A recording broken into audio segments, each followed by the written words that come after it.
23장입니다. 23장. 주권의 공적 대행자에 대하여. 그 네 번째 줄에 공적 대행자는 어떤 업무에 등용되어 코먼웰스의 인격을 대표할 수 있는 권한을 가진 자.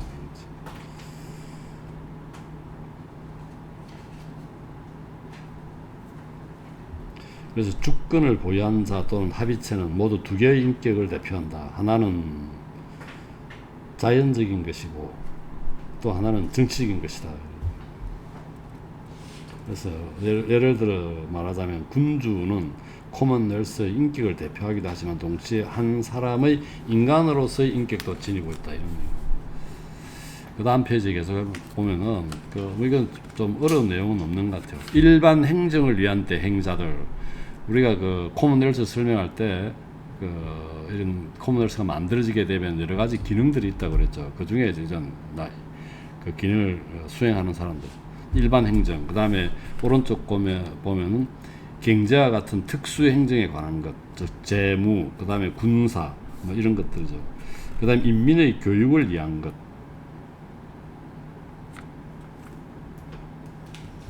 그 다음에 그 재밌는 표현 중에 하나가 319쪽 밑에서 10번째 줄에 명령권을 지니지 않은 병사, 제일 쫄병이죠. 이 사람은 인격을 대표하지 않는다. 왜냐하면 대표할 상대가 없기 때문에. 그 위에 있는 사람은 부하가 있는 경우는 그게 이런 표현이 가능하지만 전투 행위 자체가 인격을 대표하는 거 아니라는 거죠. 마지막 졸병은. 그 다음에 320쪽에 공적인 이유는, 이제 공적인 대행자가 어떤 업무를 수행할 때 공적인 이유는 오직 주권자의 권한에 의해서만 그 업무를 수행하기 때문이다. 오직 군주 혹은 주권을 지닌 합의체만이 인민을 교육하고 지도할 권한을 하나님으로부터 부여받는다. 오직 주권자만이 그의 권력을 하나님의 은혜로 부여받으며 그를 제외한 나머지 모든 사람들의 권력은 하나님과 그들의 주권자의 은혜와 섭리로 부여받는다. 일반 백성은 하나님과 주권자의 은혜와 섭리로 부여받고 주권자는 하나님의 은혜로 부여받는다는 그런 얘기죠. 그래서 하나님의 군주정의 경우 하나님의 은혜와 왕의 은혜, 일반 백성은 또는 하나님의 뜻과 왕의 의지로 부여받는다는 것입니다. 그 다음에 사법을 위한 것, 공적 대행자죠. 이 중간에 보면은 이 사법적 논쟁에는 두 종류가 있다. 하나는 사실에 관한 것이고 하나는 법률에 관한 것이다. 그래서 두 명의 재판관이 사실심과 법률심을 각각 담당할 수 있다. 우리가 요즘에 1심과 2심은 사실심이고 3심 대법원은 법률심이라고 그러죠. 뭐 그런 유사한 얘기.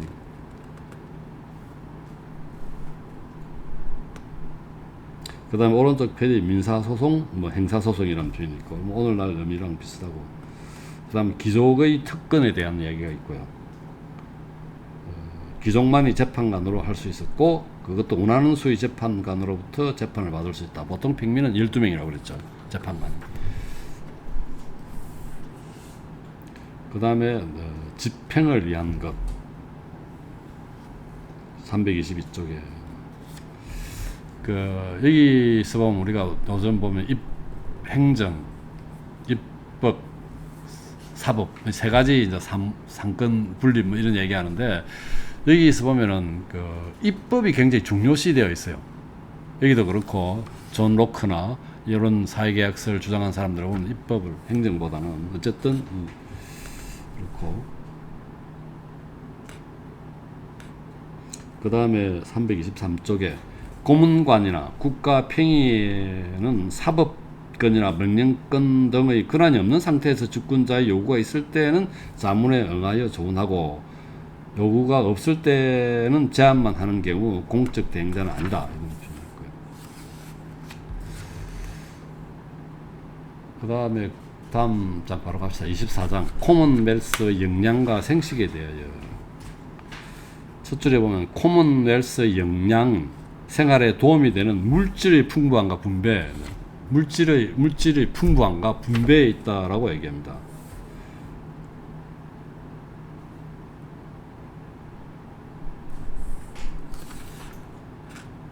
그래서 이 분배는 생활에 도움이 되는 물질들을 적절하게 조리하거나 조제하여 적절한 통로로 수송하여 공공이 사용할 수 있도록 하는 것이다. 오른쪽 페이지 보면은 아까 영양이 물질이 풍부한가 분배라고 그랬는데 이게 보면 5번째 줄에 따라서 물질의 풍부함은 하나님의 은혜 다음으로는 오로지 인간의 노동과 근면에 달려있다고 그러죠. 그래서 막스의 노동경제학이 여기서 연관이 있다라고 해요. 노동을 굉장히 중요시한다는 거죠.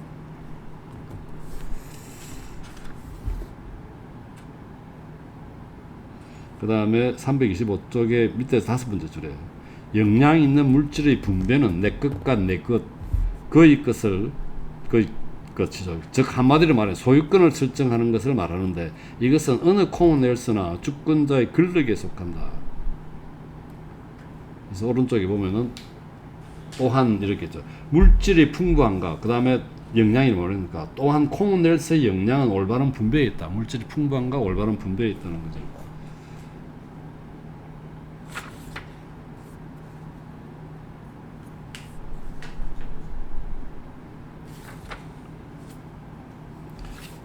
코먼웰스가 만들어지기 이전에 원시 상태, 만인과 만인의 투쟁이 있는 상태에서는 326쪽에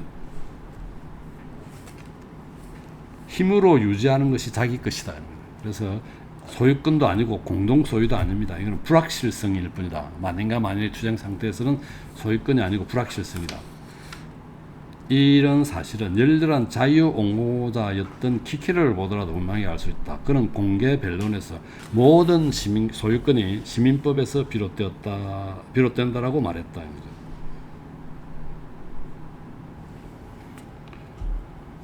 우리가 법 얘기할 때 밑에서 한 10번째 줄쯤에 옛날 사람 노모스, 즉 분배라고 하였으며 법이라고 하면서 정의를 각각의 것을 각자한테 분배한다고 그랬죠. 각자에게 그의 것을 분배하는 것이라고 정의했다. 정의를 정의했단 말이에요. 이렇게 분배에 관한 제1법은 토지 분할이다. 주권자는 모든 사람에게 각각 약간의 토지를 할당하는데 주권자 자신이 공평과 공의에 부합한다고 판단하는 바에 따라 그렇게 할 뿐이다. 즉 자의적 분배입니다. 주권자의 자의적 분배라는 거죠.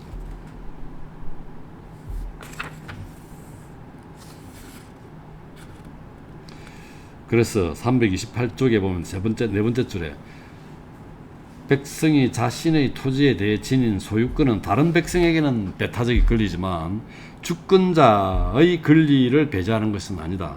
아까 주권자 자의에 의해서 준 거기 때문에 이 사람은 권리는 그대로 있다는 얘기죠. 그래서 왜냐하면 주권자 즉 코모넬스는 공동의 평화와 안전을 위해서만 행동하는 것이다.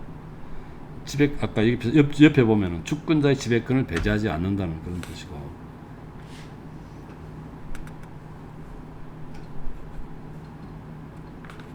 오른쪽에 329쪽에 공공체에게 규정식을 줄 수는 없다. 레귤러하게 딱 다이어트 할 수 없다는 거죠. 왜냐하면 공공체는 이 보면은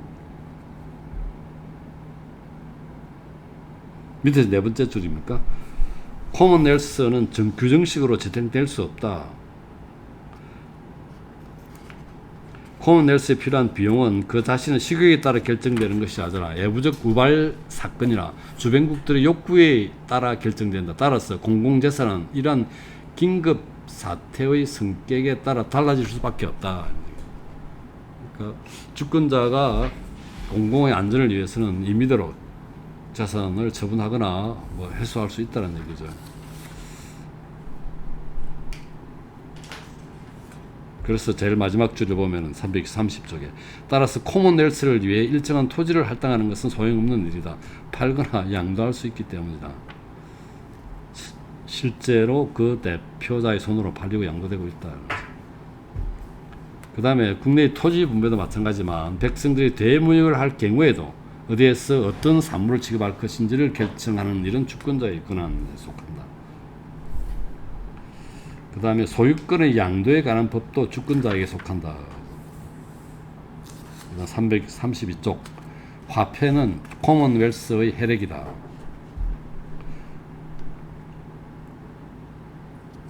그러니까 어디서든지 어떤 산출된 영양물을 자유롭게 입수할 수 있는 것은 금, 은, 돈이라는 거죠. 금, 은, 화폐라는 거죠.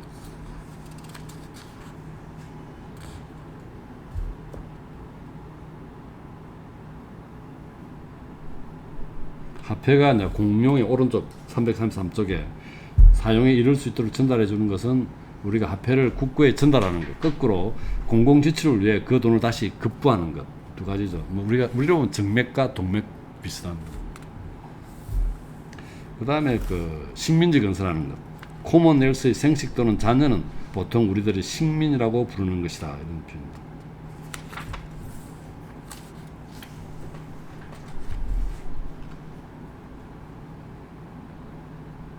그 다음에 24장에 보면 조언에, 25장입니까? 25장에 조언에 대하여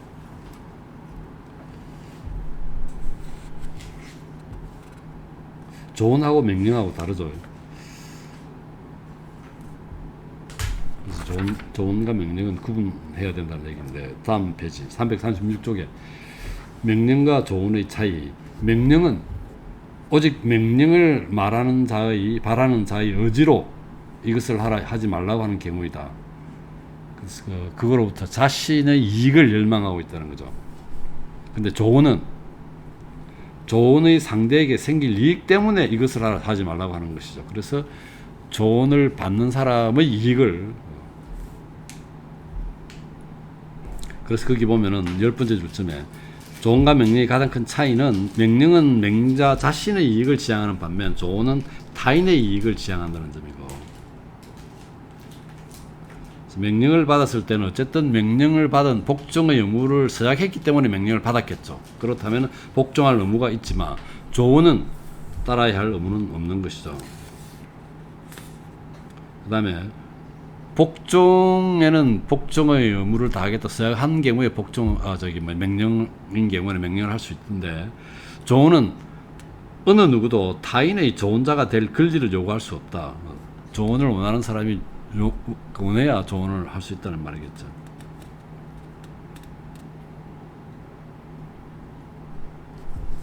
그 다음에 또 337쪽에 조언의 본질 중 하나는 조언이 무엇이든 간에 조언을 구한 자가 조언자를 비난하거나 처벌할 수 없다는 것이죠.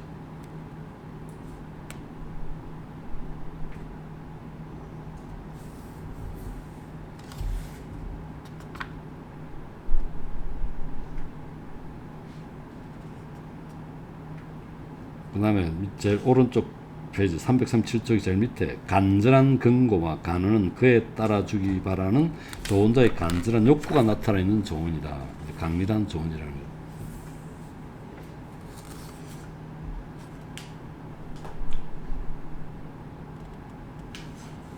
조언하는 자의 강렬한 욕구라는 거죠.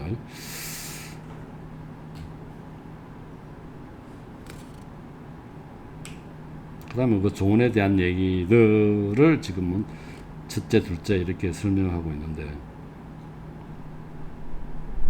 별로 어려운 내용은 없는 것 같아요.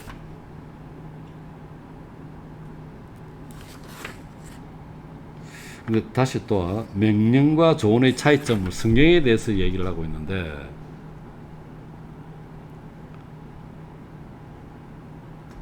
우리에게 이익이 되는 것은 조언이고 하나님의 의지에 나온 것은 명령이라는 거죠.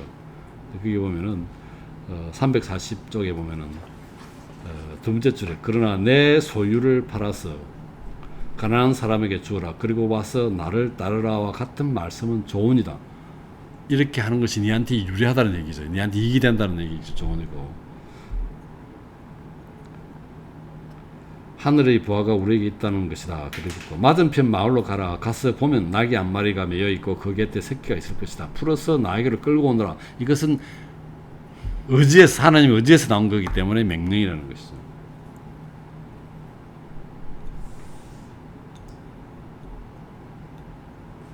하나님의 의지나 하나님 이익은 아니겠지. 하나님 의지에서 나온 것은 명령. 우리의 이익을 위한 것은 조언. 이렇게 얘기해요.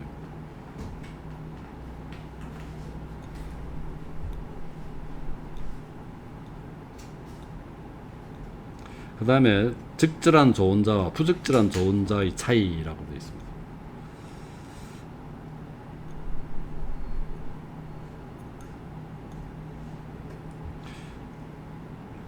밑에서 네 번째 줄인가요? 조언을 받은 사람에게 이익이 될 것인지 손해가 될 것인지를 추론하는 데 있다. 경험은 이전에 관찰한 유사한 행위의 결과들에 대한 기억에 불과하며 또한 조언은 그러한 경험을 다른 사람에게 알려주는 것에 불과하기 때문에 조언의 믿음 및 결함은 지적인 믿음 및 결함과 동일한 것이다. 좀 많이 아는 사람이 조언을 잘할 수 있다는 얘기 같은데요.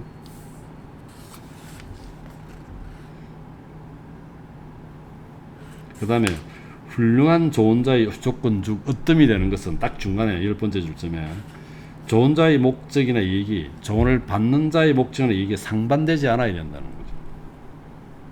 그 다음에 뭐 진실이 가장 분명하게 드러날 수 있는 말로 조언해야 된다는 얘기.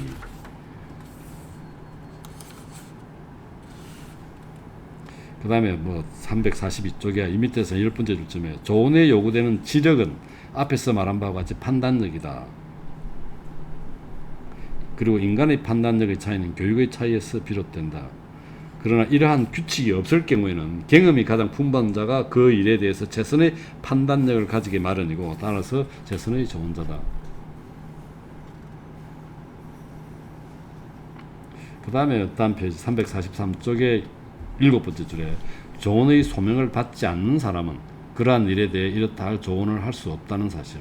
그리고 5번째 보면은 그 다음에 계속해서 조언자의 수가 일정한 경우에 한데 모아놓고 조언을 듣는 것보다 따로따로 조언을 듣는 것이 더 낫다.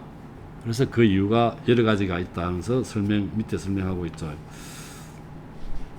여러 사람이 같이 있으면 다른 사람의 생각에 감동되어서 또 다른 조언해 주는 그룹들이 많으면 그 사람들이 감동돼서 그렇게 할 수도 있고 반대 의견을 말했다가는 또 상대방이 불쾌할까봐 그렇게 할 수도 있고 머리 나쁜 사람을 오해받을까봐 또 뭐 다르게 얘기할 수도 있고 여러 가지. 그 다음에 공익과 사익이 상반되는 사람이 있는데 이렇게 여러 사람이 모아놓으면은 정념이 숫덩이를 모아놓은 것처럼 서로 불을 붙일 수 있다는 얘기죠. 그래서 따로따로 듣는 게 좋다는 얘기고 따로따로 들으면은 따져 물어볼 수도 있기 때문에 뭐 좋고 그 다음에 비밀 유지가 뭐 쉽다 그런 표현들이 있습니다.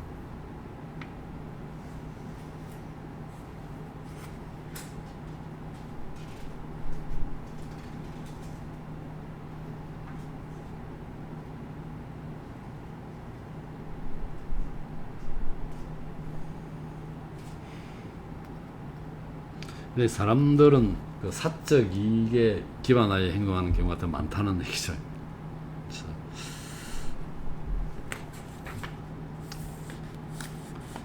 그 다음 장에 보면은 26장으로 넘어갑시다. 그 전에 뭐 또 혹시 이해가 안 되거나 뭐 이런 게 없을까요? 저는 대충 이해가 될 거라고 생각을 했는데 내가 봐서 조금 애매한 게 있긴 있어. 345쪽의 가운데 보면 차를 모는 사람들의 제각각 판단과 노력 때문에 방해가 된다. 밀차를 잡는 손인데 밀차가 뭡니까?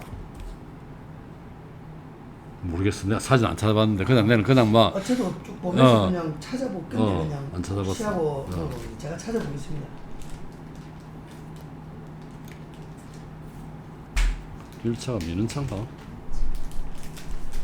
밀차가 뭐 요리하는 차인가? 밀차 안 찾아봤네 내도. 뭐 그건 중요하지 않다고 생각해. 특별히 뭡니까? 그런 건 아닌데.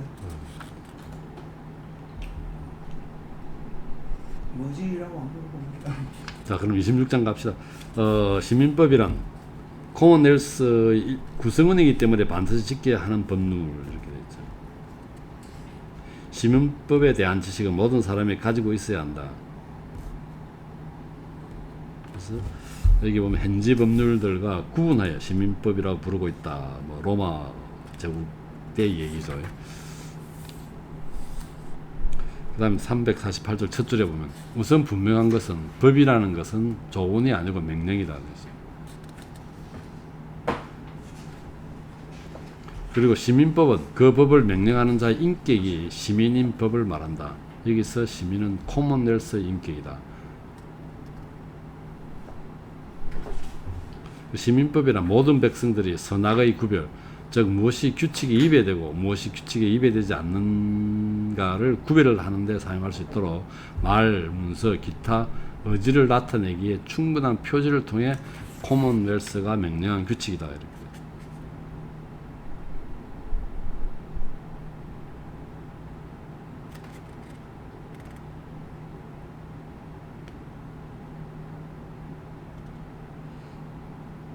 그 다음에 뭐 다 알만한 얘기죠. 코먼웰스에서 유일한 입법자는 주권자이다. 코먼웰스죠. 코먼웰스는 입법자이다. 입법을 더 중요시해 놓은 것 같습니다. 그러나 코먼웰스는 인격이 아니면 대표자에 의하지 않고는 아무도 할 수 없다. 코먼웰스 자체가 아니다. 인격은 주권자에 의하지 않고는 아무 일도 할 수 없다는 얘기고. 그리고 주권자는 백성은 시민법의 즉 주권자가 만든 법을 준수해야 되지만 주권자 자체는 시민법의 지배를 받지 아니한다. 관습이 계속되어 온 것은 시간 때문에 그런 게 아니라 주권자의 묵인 때문에 그렇다는 거죠. 그런 얘기예요. 그 다음에 350페이지 보면은 자연법과 시민법은 상호 포함관계에 있다. 자연법이면 시민법이고 시민법이면 자연법이라는 그런 얘기 같아요. 이게 자연법이라면 우리가 양심이 가져야 될 느끼는 그런 규칙들이라고 그랬는데 이거가 지금 서로가 서로를 포함관계에 있다니까 같다는 얘기 같은데 수학적으로 보면.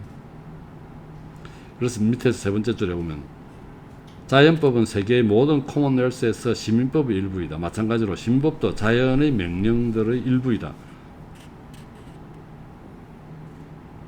각 정의, 즉 계약을 이행하는 것과 각자에게 각자의 것을 주는 것은 자연법 명령 중 하나인데 코먼웰스의 모든 백성들은 시민법에 복종하기로 신의계약을 맺었으므로 그렇습니다. 시민법에 대한 복종 또한 자연법의 일부인 것이다. 이렇게 중간에 보면 인간의 자연적 권리, 즉 자연적 자유는 시민법에 의해 축소되거나 제한될 수 없다. 아니 법을 제정하는 목적 자체가 권리를 제한하기 위한 것이다. 그러나 제한 없이는 어떠한 평화도 없기 때문이다. 법이 이 세상에 존재하게 된 이유는 개개인의 자연적 자유를 제한하여 서로 상대를 해치지 않도록 하고 서로 돕고 협동하여 공동의 적에 대항할 수 있도록 하기 위한 것이다.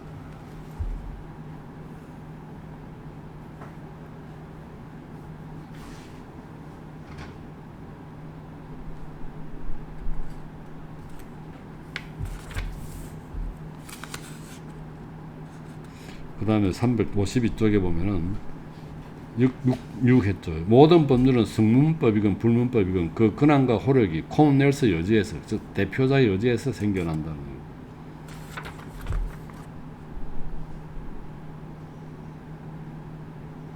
그 다음에 353쪽에 7 다섯 번째 줄에 법은 결코 이성에 반하지 않는다는 점에 대해 우리나라의 법률가들은 의견 일치를 보이고 있다. 이런 표현.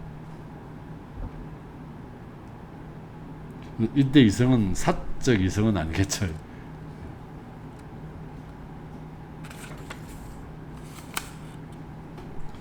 우리 법을 제정하는 것은 354쪽 첫 줄에 법을 제정하는 것은 우리가 인공적으로 만든 인간, 즉 코먼웰스의 이성이라는 거예요. 그 다음 8. 법은 명령이다. 법이 제정되었다 하더라도 공표되지 않으면 법이 아니다.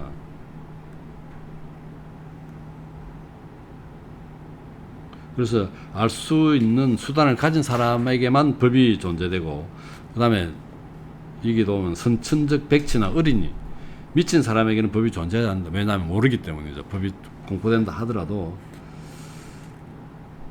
그 다음에 오른쪽 페이지에 보면 불문법은 모두 자연법이다. 자연법은 공포될 필요도 없고 선언될 필요도 없다. 왜냐하면 다 알기 때문에. 결국 이 원칙은 뭐냐면, 뭐 성경에도 나왔지만 남이 너에게 그렇게 했을 때 사례에 어긋난다고 생각되는 일은 너도 남에게 행하지 마라.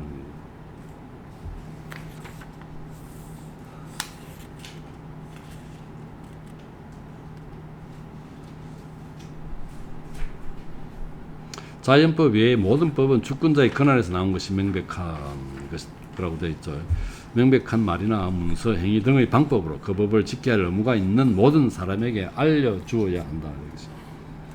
이 코먼웰스의 경우 그 의지는 항상 공평과 이성에 부합하는 것으로 생각해야 된다. 그러니까 이게 이 사람 군주정이라 하더라도 군주는 항상 이렇게 공평과 이성에 부합하게 행동해야 된다는 그런 얘기죠. 그 다음에 오른쪽 페이지에 보면은 그 주권자의 의지에서 나온 것이라는 명백한 표시가 있어야 된다는 거죠. 부분. 그 다음에 우리가 뭐 법을 모르면 뭐 면피가 될 수 있지 않을까 그런 얘기가 있었는데, 밑에서 네 번째 줄에 보면 357쪽에 주권의 소재에 관한 무지는 어떠한 경우에도 변명이 될 수 없다.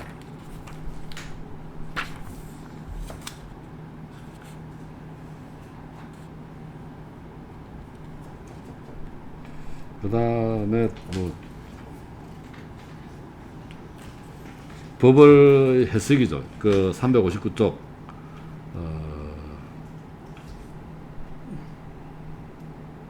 법의 본질은 문자가 아니고 의도 또는 의미, 즉 법의 진정한 해석에 있기 때문이다. 그러므로 모든 법의 해석은 주권자에게 달려있고 백성들은 오직 주권자에게만 복종할 뿐이기 때문에 법의 해석자는 주권자가 임명하는 사람만이 될 수 있다.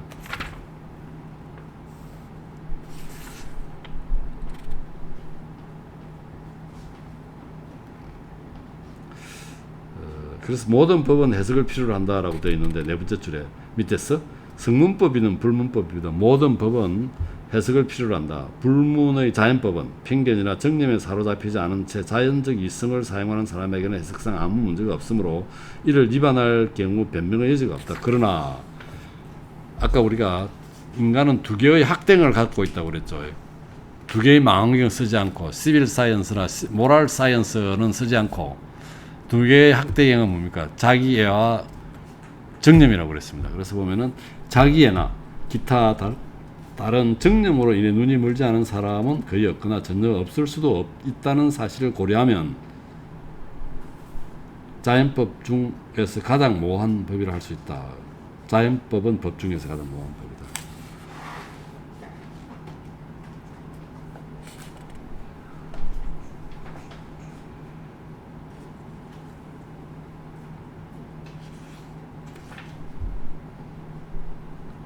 그 다음에 361쪽에 보면은 밑에서 그 오른쪽 끝 부분에 재판관의 판결은 유사한 사건에서 유사한 판결을 내리도록 그 자신이나 다른 재판관을 구속하지 않는다.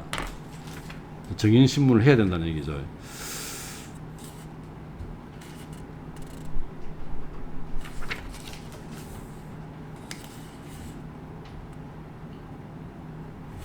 그래서 364쪽의 밑에서 8번째 줄쯤에 즉 재판관의 판결은 당해 소송의 당사자들에게는 법이지만 그 직무를 계승한 다른 재판관들에게는 법이 될 수 없다는 것이다.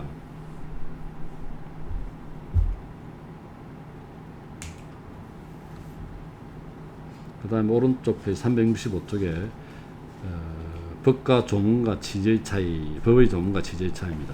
성문법의 경우 사람들은 종종 법의 조문, 레터 과 취지, 센텐스를 구별한다 이렇게 되어 있죠. 만일 조문이 문자 그대로의 의미라면 조문과 법의 취지 혹은 의도는 완전히 동일하다. 입법자가 법의 조문을 통해 나타내고자 의도한 바가 바로 문자 그대로를 의미하기 때문에 입법자의 의도는 언제나 공평해 있는 것으로 추정된다.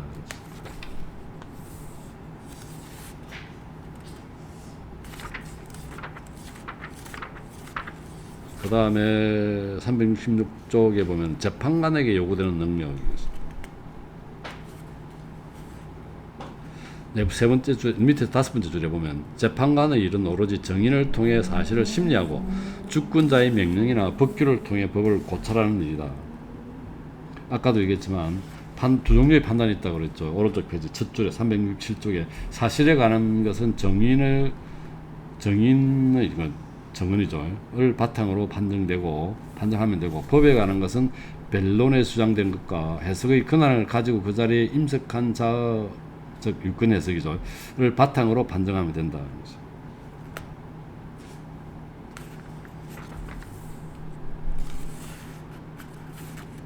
그 다음 368쪽에 첫 줄에 훌륭한 재판관 또는 법의 훌륭한 해석자가 되기 위해서는 첫째, 공평이라는 주요한 자연법에 대한 올바른 이해가 필요하고,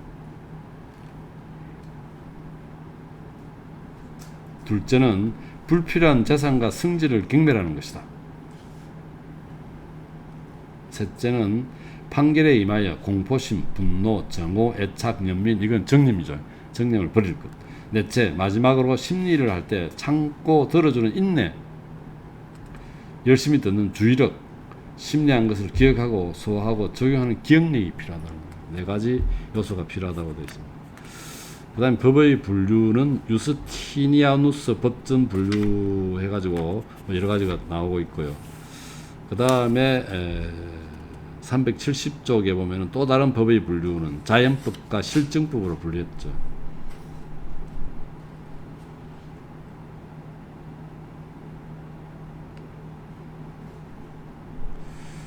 자연법은 태초부터 법으로 존재한 것으로서 자연법이라고도 하고 도덕법이라고도 한다. 정의, 공평과 같은 도덕적 미덕은 물론 평화와 자비에 기하는 모든 정신적 습성으로 이루어져 있기 때문이다. 실정법은 주권을 소유한 사람의 여지에 의해 만들어진 것으로 성문화되어 있거나 혹은 입법자 여지를 표시하고 하는 다른 어떤 증거에 의해 사람들에게 알려져 있는 것을 말한다. 실증법 중 일부는 인간이 만든 것이고 일부는 신이 주신 것이다. 인간이 만든 실증법 중 일부는 분배적인 것이고 일부는 행벌적인 것이다.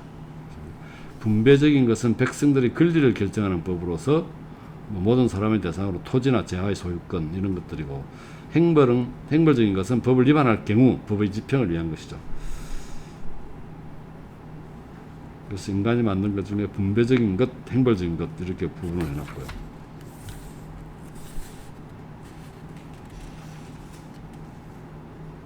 그 다음에 뭐 신이 주신 실정법은 그것이 법이라는 것을 어떻게 알 수 있는가? 그냥 인정해야 된다고 되어 있는 것 같은데 신앙하고 좀 다른 문제 같아요.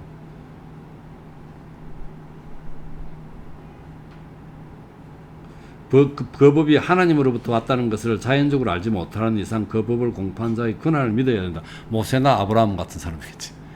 모세가 한마디 했으면 하나님의 법을 그대로 믿어야 되겠지. 그래서 일단 그 법을 믿겠다고 하면 이거는 복종의 의무입니다. 신앙의 의무는 아니라는 거예요. 신앙은 또 복종과 좀 다른 의미로서 얘기했고, 그 다음에 거기 373쪽에 딱 중간에 보면은 초자연적 법에 대한 신앙은 그것을 이행하는 것이 아니라 그것에 동의하는 것일 뿐이며 우리가 하나님에게 보여야 할 어떤 의무가 아니라 그분이 기뻐하시는 자에게 무상으로 주는 선물이다. 마찬가지로 불신앙도 그분에 대한 위반이 아니라 다만 자연법을 제외한 모든 법을 거부하는 것일 뿐이다.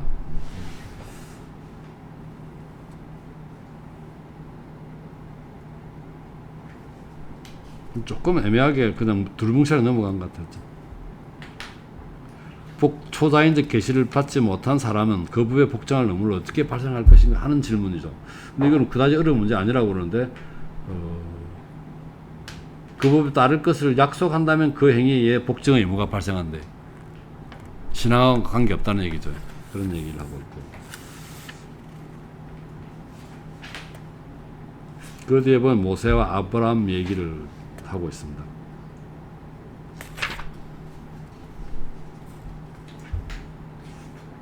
그 다음에 376쪽에 보면은 기본법이란 뭐냐, 코먼웰스에서 기본법은 건물의 토대와 같은 것이다.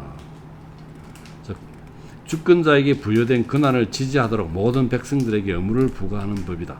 이 권한이 없으면 코먼웰스는 존속할 수 없다. 비기본법이라 하면 이게 폐기된다 하더라도 코먼웰스의 해체가 초래되지 않는 거라는 얘기죠. 그게 비기본법. 그 다음에 법과 권리의 차이입니다. 여기 보면 시민법과 시민권을 다 같은 것으로 혼동하는 경우가 있는데 잘못된 일이다. 왜냐하면 권리는 즉 자유, 즉 시민법이 우리에게 남겨준 자유를 말한다. 권리는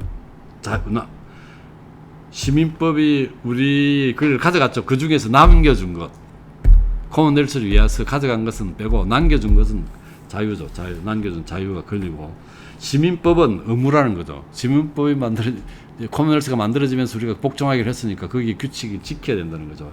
시민법은 의무이며 자연법이 우리에게 부여한 권리를 가져가는 법이기 때문이다. 가져가는 것. 자연법이 우리에게 부여한 것을 가져간다. 우리의 그 자유를 반납하는 거죠. 코먼웰스에게.